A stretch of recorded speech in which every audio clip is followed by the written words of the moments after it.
Halo, Assalamualaikum warahmatullahi wabarakatuh. Jumpa kembali bersama saya, Pak Andrian. Seperti biasa dalam pembelajaran daring bahasa Indonesia ya. Siswa pintar semuanya, pada kesempatan kali ini Pak Andrian akan menjelaskan kembali materi tentang teks eksplanasi ya. Nah, ini merupakan video pada bagian yang kedua. Jadi, kalau yang pertama dulu, siswa pintar kalau sudah menyaksikan video dari Pak Andrian, pasti akan mengetahui judulnya yaitu mengenal teks eksplanasi. Nah, kali ini di video yang kedua atau bagian yang kedua ini, siswa pintar semuanya akan belajar mengenai menganalisis struktur, jenis, dan kebahasaan teks eksplanasi ya. Jadi, ini video yang kedua. Baik, sebelum Pak Andrian lanjut, seperti biasa Pak Andrian mengingatkan pada siswa pintar semuanya, ayo dukung channel Pak Andrian dengan cara subscribe, kemudian nyalakan lonceng notifikasinya. Jangan lupa berikan komentar berkaitan dengan isi ataupun pertanyaan juga boleh ya. Dan siswa pintar semuanya juga dapat menyampaikan video ini kepada teman-teman yang lain, sehingga teman-teman yang lain juga mendapatkan ilmu yang sama seperti siswa pintar semuanya. Baik, kita lanjutkan ya. Nah, yang pertama ini kita belajar mengenai struktur teks eksplanasi. Kita lihat ya, yang pertama yaitu adanya pernyataan umum. Nah, ini ya, ini bagian yang pertama ya, pernyataan umum. Jadi, apa itu pernyataan umum? Jadi, ini merupakan paragraf yang berisi mengenai penjelasan umum tentang fenomena-fenomena, bisa berupa pengenalan fenomena tersebut atau juga penjelasannya ya.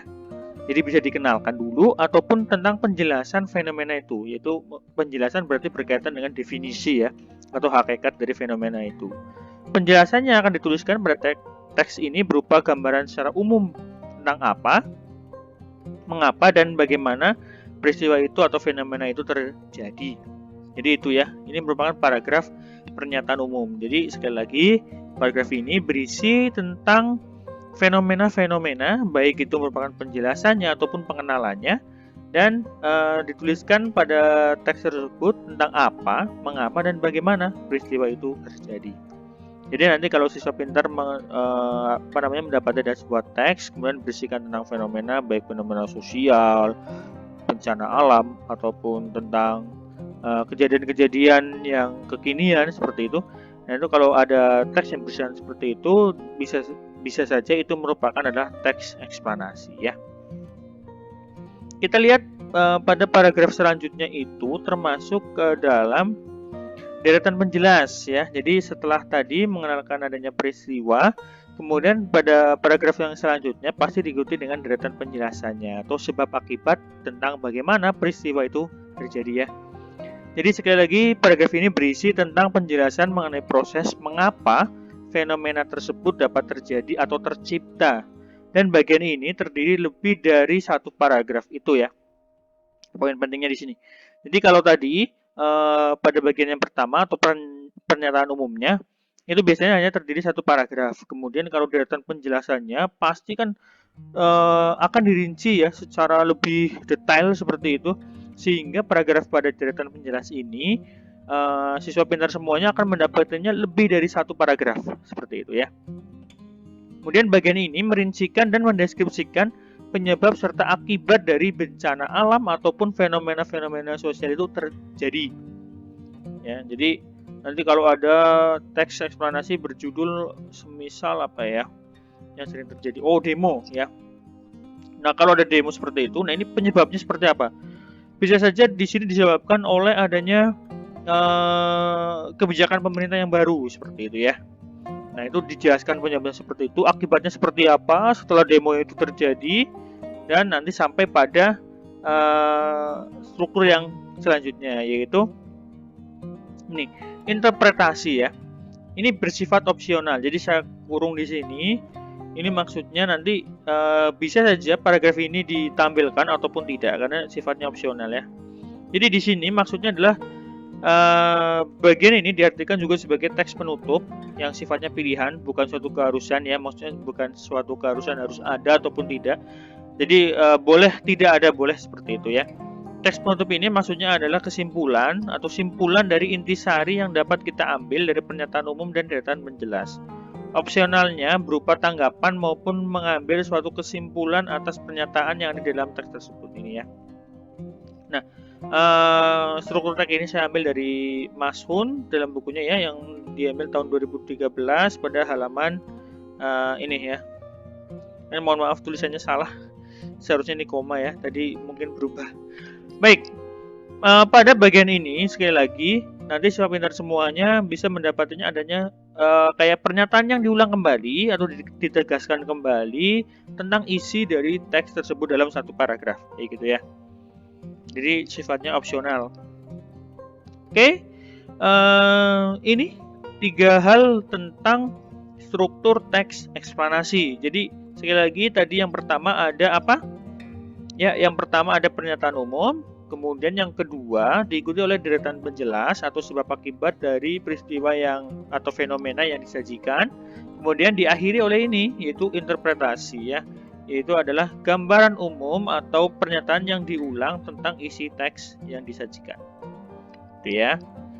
Baik, sebelum Anda lanjut seperti biasa, ayo kalau ada pertanyaan silakan langsung tuliskan di komentar sehingga nanti Pak Andrian bisa langsung memberikan tanggapan ya tentang pertanyaan ataupun pernyataan tentang isi yang sudah disajikan.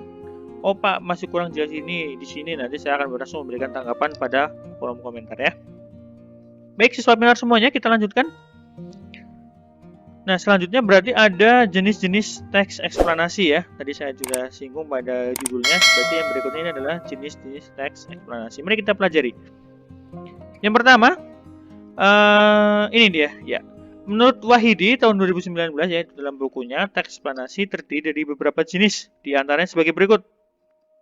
Jadi Wahidi ini dalam bukunya memberikan ada 2 jenis teks eksplanasi. Yang pertama, teks eksplanasi penjelasan bagaimana peristiwa itu terjadi ya.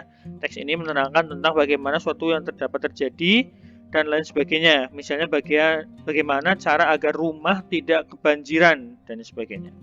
Nah ini, jadi beliau dalam bukunya itu menjelaskan bahwa ada 2 teks eksplanasi.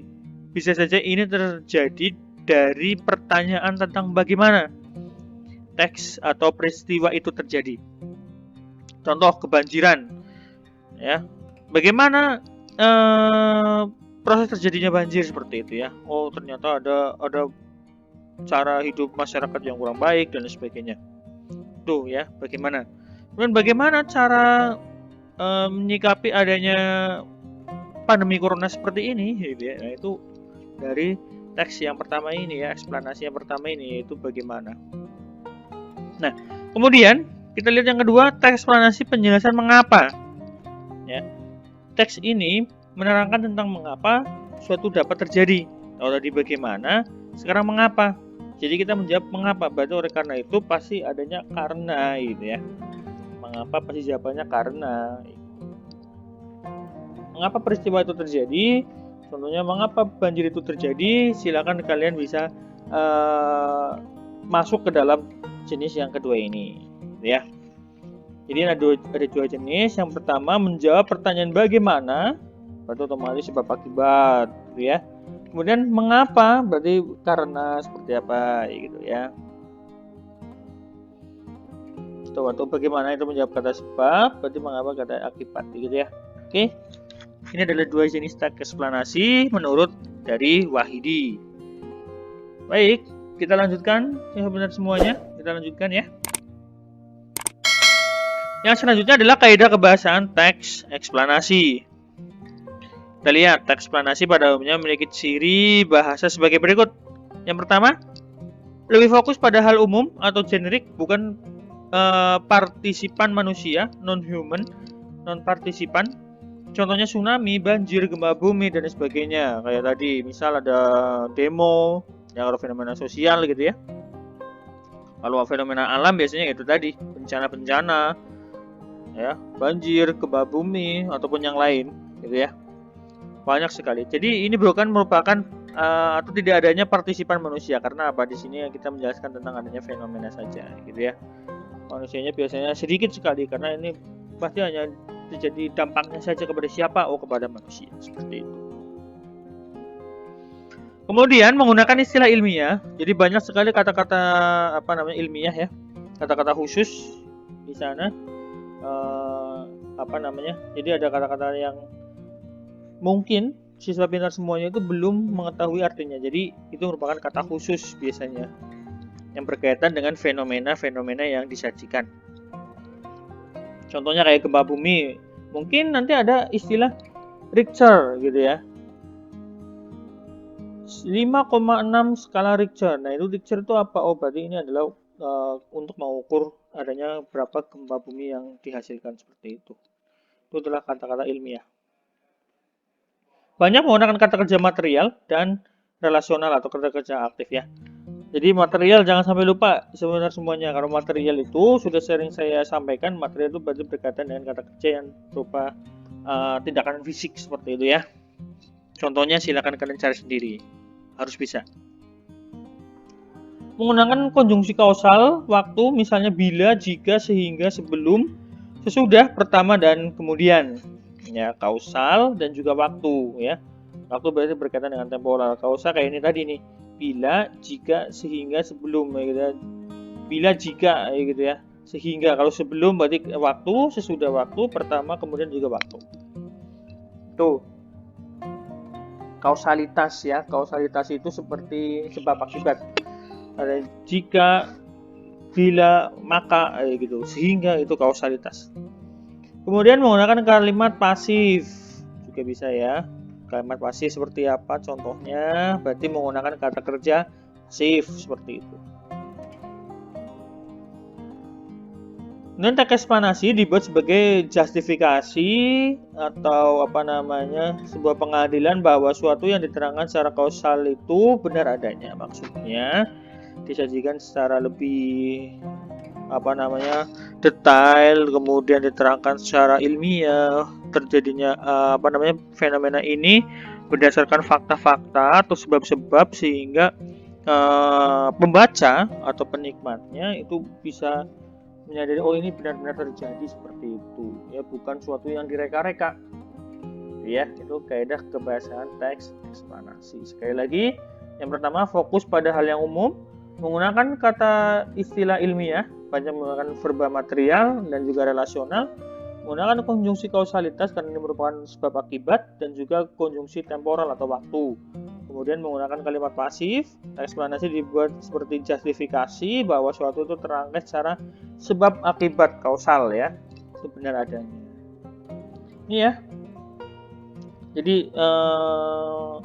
kita sudah belajar tentang teks eksplanasi yang berdasarkan struktur, jenisnya, dan juga kebahasaan dari teks eksplanasi itu sendiri.